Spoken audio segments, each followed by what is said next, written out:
ಸ್ನೇಹಿತರೆ, ಬೆಳ್ಳಿ ಲರ್ನಿಂಗ್ ಅಕಾಡೆಮಿಗೆ ಸ್ವಾಗತ. ಸೌರವ್ಯೂಹದಲ್ಲಿ ಭೂಮಿ ಒಂದು ವಿಶಿಷ್ಟ ಗ್ರಹವಾಗಿದೆ. ಭೂಮಿಯ ಒಟ್ಟು ವಿಸ್ತೀರ್ಣ 510 ದಶಲಕ್ಷ ಚದರ ಕಿಲೋಮೀಟರ್. ಅದರಲ್ಲಿ ಕೇವಲ 149 ದಶಲಕ್ಷ ಚದರ ಕಿಲೋಮೀಟರ್ ಪ್ರದೇಶ ಮಾತ್ರ ಭೂಭಾಗದಿಂದ ಆವರಿಸಿದೆ. 361 ದಶಲಕ್ಷ ಚದರ ಕಿಲೋಮೀಟರ್ ಪ್ರದೇಶ ನೀರಿನಿಂದ ಆವೃತವಾಗಿದೆ. ಭೂಗ್ರಹದಲ್ಲಿ ಜಲರಾಶಿಯ ಪ್ರಮಾಣ 70.8 ಭಾಗದಷ್ಟಿದ್ದರೆ ಭೂಭಾಗದ ಪ್ರಮಾಣ ಕೇವಲ 29.2 ಭಾಗದಷ್ಟಿದೆ. ಇಂತಹ ಭೂಮಿ ಅದೆಷ್ಟೋ ನಿಗೂಢಗಳನ್ನು ತನ್ನಲ್ಲಿ ಹುದುಗಿಸಿಕೊಂಡಿದೆ. ಸಾಗರದ ಆಳ, ಭೂಮಿಯ ಅಗಲವನ್ನ ಬಲ್ಲವರು ಯಾರೂ ಇಲ್ಲವೆಂಬುದು ಸಹಜವಾಗಿ ನಾವುಗಳು ಬಳಸುವ ನಾಣ್ಣುಡಿ.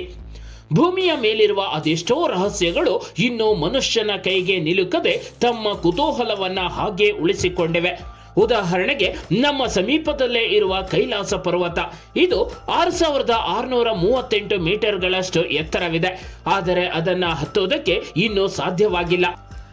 ಅಷ್ಟೇ ಯಾಕೆ, ಪ್ರಪಂಚದ ಅತಿ ಎತ್ತರವಾದ ಶಿಖರ ಮೌಂಟ್ ಎವರೆಸ್ಟ್, ಇದು 8848 ಮೀಟರ್ ಎತ್ತರವಿದ್ದು ಇದನ್ನೇ ಅನೇಕ ಜನ ಪರ್ವತಾರೋಹಿಗಳು ಏರಿದ್ದಾರೆ.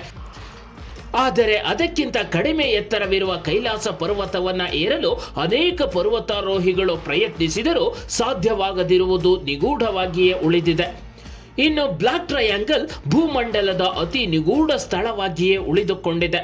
ಹೀಗಿರುವಾಗ ಸಾಗರದ ತಳ ತನ್ನದೇ ಆದ ರಹಸ್ಯಗಳನ್ನ ಹೊಂದಿದೆ. ಪೃಥ್ವಿಯ ಮುಕ್ಕಾಲು ಭಾಗಕ್ಕಿಂತ ಹೆಚ್ಚಿನ ಭಾಗ ನೀರಿನಿಂದ ಆವೃತವಾಗಿದೆ. ಇಡೀ ಸಾಗರದ ನೀರಿನಲ್ಲಿ ಒಂದು ಮುಷ್ಟಿಯನ್ನೂ ಸಹ ನಮ್ಮಿಂದ ತಿಳಿದುಕೊಳ್ಳಲು ಸಾಧ್ಯವಾಗಿಲ್ಲವೆಂದರೆ ಅದು ಸಾಗರದ ನಿಗೂಢತೆಗೆ ಸಾಕ್ಷಿ. ಸಾಗರ ತಳಕ್ಕಿಂತ ಚಂದ್ರನ ಮೇಲ್ಮೈ ಬಗ್ಗೆ ನಮಗೆ ಹೆಚ್ಚು ತಿಳಿದಿದೆ. ಭೂವಿಜ್ಞಾನಿಗಳ ಅಂದಾಜಿನ ಪ್ರಕಾರ ಸಮುದ್ರದ ಅಡಿಯಲ್ಲಿ 91% ಜೀವರಾಶಿಗಳು ಇನ್ನೂ ಪತ್ತೆಯಾಗಿಲ್ಲ. 80ಕ್ಕಿಂತ ಹೆಚ್ಚಿನ ಸಾಗರವನ್ನ ಇನ್ನೂ ಅನ್ವೇಷಿಸಲಾಗಿಲ್ಲವೆಂದರೆ ಸಾಗರಗಳ ಬಗ್ಗೆ ನಾವು ತಿಳಿದುಕೊಳ್ಳಬೇಕಾಗಿರುವುದು ಇನ್ನೂ ಸಾಕಷ್ಟಿದೆ.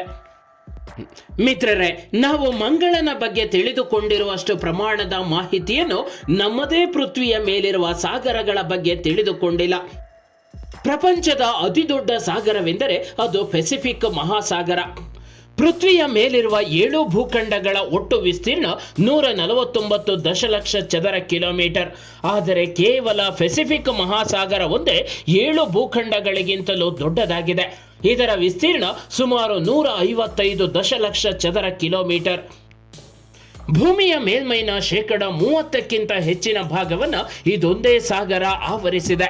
ಹಾಗಾದರೆ ಪೆಸಿಫಿಕ್ ಮಹಾಸಾಗರದ ವಿಶೇಷತೆ ಏನು, ಅದು ತನ್ನೊಳಗೆ ಹುದುಗಿಸಿಕೊಂಡಿರುವ ರಹಸ್ಯಗಳೇನು ಎಂಬುದರ ಬಗ್ಗೆ ಇಂದಿನ ಸಂಚಿಕೆಯಲ್ಲಿ ನೋಡೋಣ ಬನ್ನಿ. ಅದಕ್ಕೂ ಮೊದಲು ಇಂತಹ ಇನ್ನಷ್ಟು ವಿಷಯಗಳನ್ನು ತಿಳಿದುಕೊಳ್ಳೋದಕ್ಕೆ ನೀವಿನ್ನು ನಮ್ಮ ಚಾನಲ್ಗೆ ಸಬ್ಸ್ಕ್ರೈಬ್ ಆಗದಿದ್ದರೆ ಈ ಕೂಡಲೇ ಸಬ್ಸ್ಕ್ರೈಬ್ ಆಗಿ. ಹೊಸ ವಿಷಯಗಳ ನೋಟಿಫಿಕೇಶನ್ಗಾಗಿ ಬೆಲ್ ಬಟನ್ ಕ್ಲಿಕ್ ಮಾಡಿ. ಪೆಸಿಫಿಕ್ ಎಂಬ ಸಾಗರಗಳ ಮಹಾರಾಣಿಯ ಶೋಧನೆಯಾಗಿದ್ದು ಸಾಮಾನ್ಯ ಶಕ 1520ರಲ್ಲಿ ಪೋರ್ಚುಗೀಸ್ ನಾವಿಕನಾದ ಫರ್ಡಿನೆಂಡ್ ಮೆಗಲನ್ ಸ್ಪೇನ್ನ ನೆರವನ್ನ ಪಡೆದು ತನ್ನ ಯಾತ್ರೆಯನ್ನ ಆರಂಭಿಸಿದ.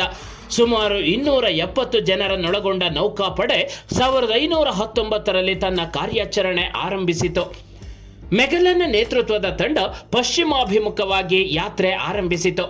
ಅಟ್ಲಾಂಟಿಕ್ ಸಾಗರವನ್ನ ಪ್ರವೇಶಿಸಿದ ಇವರು ದಕ್ಷಿಣ ಅಮೆರಿಕ ತೀರದುದ್ದಕ್ಕೂ ಅಬ್ಬರದ ಗಾಳಿಯನ್ನೆದುರಿಸಬೇಕಾಯಿತು.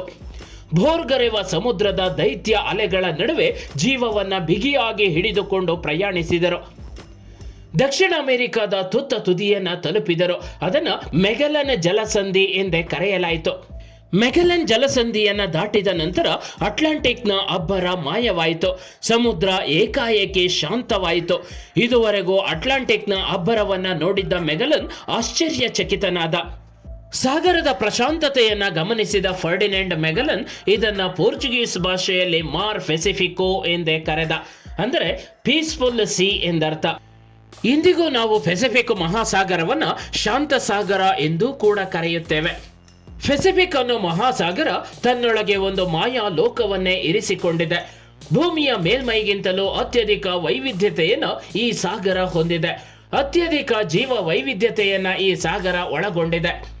ವಿಶ್ವದ ಅತ್ಯಂತ ಆಳವಾದ ಕಂದಕವನ್ನ ಈ ಸಾಗರ ಹೊಂದಿದೆ. ಪೃಥ್ವಿಯ ಮೇಲಿನ ಅತಿ ಎತ್ತರವಾದ ಶಿಖರವನ್ನ ಕೂಡ ಈ ಮಹಾಸಾಗರ ತನ್ನ ಒಡಲಲ್ಲಿರಿಸಿಕೊಂಡಿದೆ. ಕೇವಲ ಪೆಸಿಫಿಕ್ ಸಾಗರ ಒಂದೇ 49.4% ನೀರನ್ನ ತನ್ನಲ್ಲಿ ಹಿಡಿದಿಟ್ಟುಕೊಂಡಿದೆ. ಪೆಸಿಫಿಕ್ ಮಹಾಸಾಗರದ ಸರಾಸರಿ ಆಳವೇ ಸುಮಾರು 4000 ಮೀಟರ್ಗಳಷ್ಟಿದ್ದು ಇದು ಅತಿ ಆಳವಾದ ಸಾಗರವಾಗಿದೆ. ಮಿತ್ರರೇ, ವಿಶ್ವದ ಅತಿ ಎತ್ತರವಾದ ಶಿಖರ ಯಾವುದೆಂಬುದನ್ನು ನಾವುಗಳು ಪ್ರೈಮರಿ ಸ್ಕೂಲ್ನಿಂದ ತಿಳ್ಕೊಂಡಿದ್ದೇವೆ. ಮೌಂಟ್ ಎವರೆಸ್ಟ್ ವಿಶ್ವದ ಅತ್ಯಂತ ಎತ್ತರವಾದ ಶಿಖರ ಎಂಬುದು ನಮ್ಮೆಲ್ಲರ ಉತ್ತರ. 8848 ಮೀಟರ್ ಎತ್ತರವಿದ್ದು ಪೃಥ್ವಿಯ ಮೇಲಿನ ಅತಿ ಎತ್ತರವಾದ ಶಿಖರ ಇದಾಗಿದೆ. ಆದರೆ ಇದಕ್ಕಿಂತಲೂ ಎತ್ತರವಾದ ಶಿಖರ ನಮ್ಮ ಗ್ರಹದಲ್ಲಿದೆ. ಪೆಸಿಫಿಕ್ ಮಹಾಸಾಗರದ ಮಧ್ಯಭಾಗದಲ್ಲಿರುವ ಮೌನಾ ಕಿಯಾ ಜ್ವಾಲಾಮುಖಿ ಪರ್ವತವಾಗಿದ್ದು 10,210 ಮೀಟರ್ಗಳಷ್ಟು ಎತ್ತರವಾಗಿದೆ. ಆದರೆ ಈ ಮೌನಾ ಕಿಯಾ ಶಿಖರದ ಅರ್ಧಕ್ಕಿಂತ ಹೆಚ್ಚು ಭಾಗವನ್ನು ಈ ಸಾಗರ ಮಾತೆ ತನ್ನೊಳಗೆ ಹುದುಗಿಸಿಕೊಂಡಿದೆ. ಅಂದರೆ ಈ ಶಿಖರದ ಕೇವಲ 4,207 ಮೀಟರ್ಗಳಷ್ಟು ಮಾತ್ರ ನಮ್ಮ ಕಣ್ಣಿಗೆ ಗೋಚರಿಸುತ್ತದೆ. ಉಳಿದ 6,000 ಮೀಟರ್ಗಳಿಗಿಂತಲೂ ಹೆಚ್ಚಿನ ಭಾಗ ಸಾಗರದ ಗರ್ಭದಲ್ಲಿದೆ. ಉತ್ತರ ಪೆಸಿಫಿಕ್ ಸಾಗರ ಅಳಿವಿನಂಚಿನಲ್ಲಿರುವ ಬಲ ತಿಮಿಂಗಿಲಗಳ ಆವಾಸ ಸ್ಥಾನವಾಗಿದೆ. ಇವುಗಳ ಸಂಖ್ಯೆ ಇಂದು 500ಕ್ಕಿಂತಲೂ ಕಡಿಮೆ ಇರಬಹುದೆಂದು ಅಂದಾಜಿಸಲಾಗಿದೆ.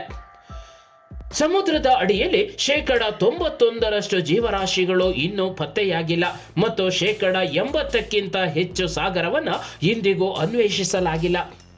ಇದೇ ಪೆಸಿಫಿಕ್ ಸಾಗರ ಪ್ರಪಂಚದ ಅತ್ಯಂತ ಆಳವಾದ ಸ್ಥಳವನ್ನ ಹೊಂದಿದೆ.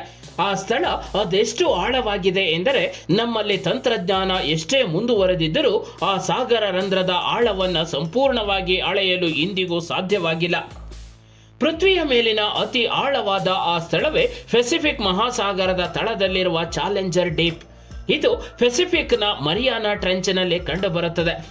ಇದರ ಆಳವನ್ನು ತಿಳಿಯಲು ಇನ್ನೂ ಸಾಕಷ್ಟು ಸಮಯವೇ ಬೇಕಾಗಬಹುದು. ಪೆಸಿಫಿಕ್ ಮಹಾಸಾಗರದ ಕೆಳಗಿರುವ ಮರಿಯಾನಾ ಟ್ರೆಂಚ್ನ ದಕ್ಷಿಣ ತುದಿಯಲ್ಲಿ ಈ ಚಾಲೆಂಜರ್ ಡೀಪ್ ಇದೆ. ಇದು ಸುಮಾರು 36,000 ಅಡಿಗಳಷ್ಟು ಆಳ ಇದೆ ಎಂದು ಅಂದಾಜಿಸಲಾಗಿದೆ. ಆದರೆ ಇದು ನಿಖರವಾದ ಅಳತೆಯಲ್ಲ.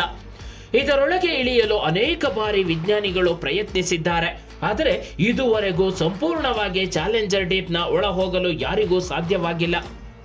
ಒಂದು ವೇಳೆ ಏನಾದರೂ ಮೌಂಟ್ ಎವರೆಸ್ಟ್ ಶಿಖರವನ್ನು ಸಂಪೂರ್ಣವಾಗಿ ಈ ಮರಿಯಾನಾ ಕಂದಕದಲ್ಲಿರಿಸಿದರೆ ಅದು ಸಂಪೂರ್ಣವಾಗಿ ಮುಳುಗಿ ಅದರ ಮೇಲೆ ಇನ್ನೂ 1 ಮೈಲಿಗಿಂತಲೂ ಹೆಚ್ಚು ಎತ್ತರ ನೀರು ನಿಲ್ಲುತ್ತದೆ. ಪೆಸಿಫಿಕ್ ಮಹಾಸಾಗರದ ಈ ಪ್ರದೇಶದಲ್ಲಿ ಸಂಪೂರ್ಣ ಕತ್ತಲೆ ಆವರಿಸಿರುತ್ತದೆ ಎಂಬುದು ವಿಜ್ಞಾನಿಗಳ ಅಭಿಪ್ರಾಯ. ಈ ಆಳವಾದ ಸ್ಥಳದಲ್ಲಿ ಜೀವಿಗಳಿವೆಯೇ ಅಥವಾ ಇಲ್ಲವೇ ಎಂಬ ಕುತೂಹಲದಿಂದ ಇಂದಿಗೂ ಮರಿಯಾನಾ ಟ್ರೆಂಚ್ ಮತ್ತು ಚಾಲೆಂಜರ್ ಡೀಪ್ನ ಬಗ್ಗೆ ಅಧ್ಯಯನಗಳು ನಡೆಯುತ್ತಿವೆ. ಏಕೆಂದರೆ ಬಹುತೇಕ ಸಮುದ್ರ ಜೀವಿಗಳು ಬೆಳಕು ಇರುವಂತಹ ಸ್ಥಳಗಳಲ್ಲಿ ವಾಸಿಸುತ್ತವೆ. ಆದರೆ ಈ ಚಾಲೆಂಜರ್ ಡೀಪ್ನಲ್ಲಿ ಸಂಪೂರ್ಣ ಕತ್ತಲೆ ಇರುತ್ತದೆ. ಇಲ್ಲಿನ ಕತ್ತಲೆಯ ಕಾರಣದಿಂದಾಗಿಯೇ ಈ ಸ್ಥಳಕ್ಕೆ ತಲುಪಲು ಅನೇಕ ಸಮಸ್ಯೆಗಳನ್ನು ಎದುರಿಸಬೇಕಾಗುತ್ತದೆ. ಇದುವರೆಗೂ ಕೇವಲ 4 ಬಾರಿ ಮಾತ್ರ ಚಾಲೆಂಜರ್ ಡೀಪ್ಗೆ ಇಳಿಯುವ ಪ್ರಯತ್ನ ಮಾಡಲಾಗಿದೆ. 1960ರಲ್ಲಿ ಮೊದಲ ಬಾರಿಗೆ ಟ್ರೈಸ್ಟೇ ಎಂಬ ವಿಶೇಷ ಹಡಗಿನ ಮೂಲಕ ಇಳಿಯಲಾಯಿತು. ಇದು ಸಾಗರ ತಳದಲ್ಲಿ ಕೇವಲ 20 ನಿಮಿಷಗಳವರೆಗೆ ಮಾತ್ರ ಇರಲು ಸಾಧ್ಯವಾಯಿತು. ಏಕೆಂದರೆ ತೀವ್ರ ಒತ್ತಡದ ಕಾರಣ ಅದರ ಕಿಟಕಿಯಲ್ಲೇ ಬಿರುಕುಂಟಾಯಿತು. 1995ರಲ್ಲಿ 2ನೇ ಬಾರಿ ಚಾಲೆಂಜರ್ ಡೀಪ್ಗೆ ಇಳಿಯುವ ಪ್ರಯತ್ನವನ್ನ ಮಾಡಲಾಯಿತು. ಕೈಕೋ ಎಂಬ ಮಾನವರಹಿತ ರೋಬೋಟಿಕ್ ಪ್ರೋಬ್ ಸಮುದ್ರ ದಾಳಕ್ಕೆ ಪ್ರಯಾಣ ಬೆಳೆಸಿತು. ಇದು ಚಾಲೆಂಜರ್ ಡೀಪ್ ಅನ್ನು 35,696 ಅಡಿಗಳಷ್ಟು ಎತ್ತರದಿಂದ ಅಳೆಯಲಷ್ಟೇ ಶಕ್ತವಾಯಿತು. 2009ರಲ್ಲಿ 3ನೇ ಬಾರಿ ಚಾಲೆಂಜರ್ ಡೀಪ್ಗೆ ಇಳಿಯುವ ಪ್ರಯತ್ನ ಮಾಡಲಾಯಿತು. ಯುಎಸ್ ನೌಕಾಪಡೆ ನೆರಿಯಸ್ ಎಂಬ ಹೈಬ್ರಿಡ್ ರಿಮೋಟ್ ಚಾಲಿತ ವಾಹನವನ್ನು ಸಮುದ್ರ ದಾಳಕ್ಕಿಳಿಸಿತು. ಇನ್ನು ಕಡೆಯದಾಗಿ 2012ರಲ್ಲಿ ಡೀಪ್ ಸಿ ಚಾಲೆಂಜರ್ ಮೂಲಕ ಟೈಟಾನಿಕ್ ಹಾಲಿವುಡ್ ಚಿತ್ರದ ನಿರ್ದೇಶಕ ಜೇಮ್ಸ್ ಕ್ಯಾಮರೂನ್ ರವರು ಇಳಿದರು. ಇವರು ಸಾಗರದ ಆಳದ ಸಮುದ್ರ ಜೀವಿಗಳ ಛಾಯಾಚಿತ್ರವನ್ನು ಚಿತ್ರಿಸಿದರು. ಇಷ್ಟಾದರೂ ಈ ಚಾಲೆಂಜರ್ ಡೀಪ್ ಇನ್ನೂ ಹಲವು ನಿಗೂಢಗಳನ್ನು ಹೊಂದಿದ್ದು ಅವುಗಳು ಇಂದಿಗೂ ನಿಗೂಢವಾಗಿಯೇ ಉಳಿದುಕೊಂಡಿವೆ. ಇದು ಗೆಳೆಯರೆ, ಪೃಥ್ವಿಯ ಮೇಲಿನ ಅತಿ ದೊಡ್ಡ ಸಾಗರ, ಸಾಗರಗಳ ರಾಣಿ ಪೆಸಿಫಿಕ್ ಮಹಾಸಾಗರದ ಬಗ್ಗೆ ಒಂದಷ್ಟು ಸಂಕ್ಷಿಪ್ತ ಮಾಹಿತಿ. ಈ ವಿಡಿಯೋ ನಿಮಗೆ ಇಷ್ಟವಾಗಿದ್ರೆ ಲೈಕ್ ಮಾಡಿ, ಶೇರ್ ಮಾಡಿ, ನಿಮ್ಮ ಅನಿಸಿಕೆಗಳನ್ನು ಕಮೆಂಟ್ಸ್ ಮೂಲಕ ತಿಳಿಸಿ.